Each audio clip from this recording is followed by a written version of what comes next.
Hello hi ನಮಸ್ತೆ. ನಾನು ಸುಜಾತ ಶೆಟ್ಟಿ. ನಮ್ಮ ಕುಂದಾಪುರ ಕೈ ರುಚಿಗೆ ಸ್ವಾಗತ ಹೇಳ್ತಾ, ಇವತ್ತೊಂದು ತುಂಬ ಚೆನ್ನಾಗಿರುವ ಸಬ್ಬಕ್ಕಿ ಮತ್ತು ಶಾವಿಗೆ ಹಾಕಿ ಪಾಯಸ ಮಾಡ್ತಾಯಿದ್ದೀನಿ. ಎಲ್ಲೂ ಸ್ಕಿಪ್ ಮಾಡಿಬಿಡಿ, ಕೊನೆ ತನಕ ನೋಡಿ ಫ್ರೆಂಡ್ಸ್.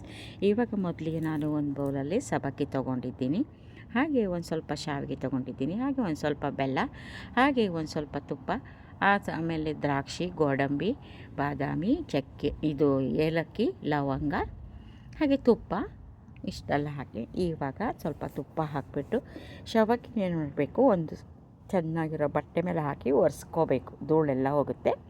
ಆಮೇಲೆ ತುಪ್ಪ ಹಾಕಿ ಅದನ್ನು ತುಂಬ ಜಾಸ್ತಿ ಏನಿಲ್ಲ, ಸಣ್ಣ ಉರಿಯಲ್ಲಿ ಸ್ವಲ್ಪ ಬಿಸಿ ಮಾಡಬೇಕು.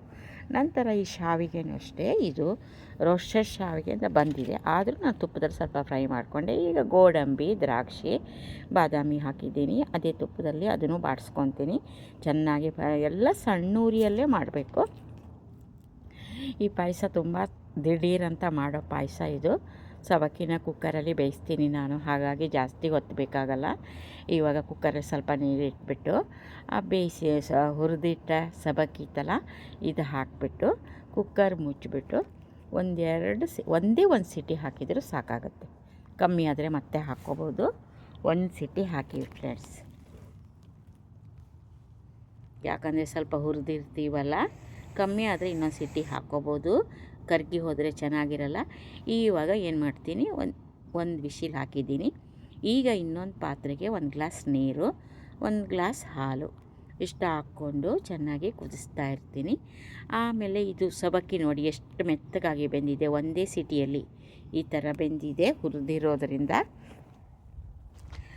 ತುಂಬ ಚೆನ್ನಾಗಿ ಬಂದಿದೆ. ಇವಾಗ ಈ ಕುದೀತಾ ಇರುವ ಹಾಲಿಗೆ ಇವಾಗ 2 ಗ್ಲಾಸ್ ನೀರು ಹಾಕಿ, 1 ಗ್ಲಾಸ್ ಗಟ್ಟಿ ಹಾಲಾದರೆ 1 ಗ್ಲಾಸ್ ಸಾಕು.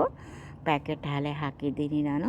ಈ ಸಬ್ಬಕ್ಕಿ ಹಾಕ್ತೀನಿ, ಯಾಕಂದರೆ ಸಬ್ಬಕ್ಕಿ ಬೇಯಿಸ್ಬಿಟ್ಟು ಅದು ಗಂಜಿ ಎಲ್ಲ ಬಿಟ್ಬಿಟ್ಟು ಇನ್ನೂ ಮಂದ ಆಗಿಬಿಡುತ್ತೆ, ಹಾಗಾಗಿ ಜಾಸ್ತಿ 1-2 ಗ್ಲಾಸ್ ನೀರಿಗೆ 1 ಗ್ಲಾಸ್ ಹಾಲು ಸಾಕಾಗುತ್ತೆ.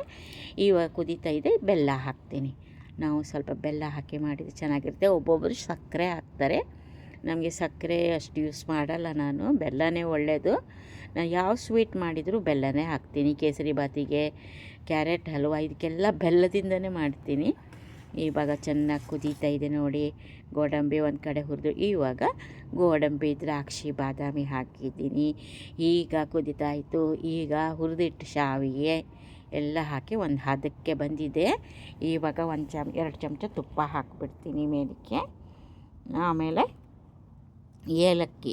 ಏಲಕ್ಕಿ ಅಲ್ಲ, ಲವಂಗ ಏಲಕ್ಕಿ ಜೊತೆ ಹಾಕಿ ಪುಡಿ ಮಾಡಬಾರ್ದು, ಅದು ಕುದೀತಾ ಇರುವಾಗ ಹಾಕಬೇಕು. ಇದು ಸಕ್ಕರೆ ಜೊತೆ ಹಾಕಿ ಪುಳಿಗೆ ಮಾಡಿದ್ದೀನಿ. ಏಲಕ್ಕಿ ಪೌಡರ್ ಹಾಕ್ತಾರೆ ಒಬ್ಬೊಬ್ಬರು, ನಾನು ಆದರೆ ಏಲಕ್ಕಿ ಮಾಡಿದ್ದೀನಿ. ಓಕೆ ಫ್ರೆಂಡ್ಸ್, ನಿಮಗೆ ಇಷ್ಟವಾದರೆ ಒಂದು ಕಮೆಂಟು ಶೇರ್ ಮಾಡಿ, ಹಾಗೆ ನೀವು ಮಾಡಲು ಟ್ರೈ ಮಾಡಿ ಅಂತ ಹೇಳಿ. ಓಕೆ.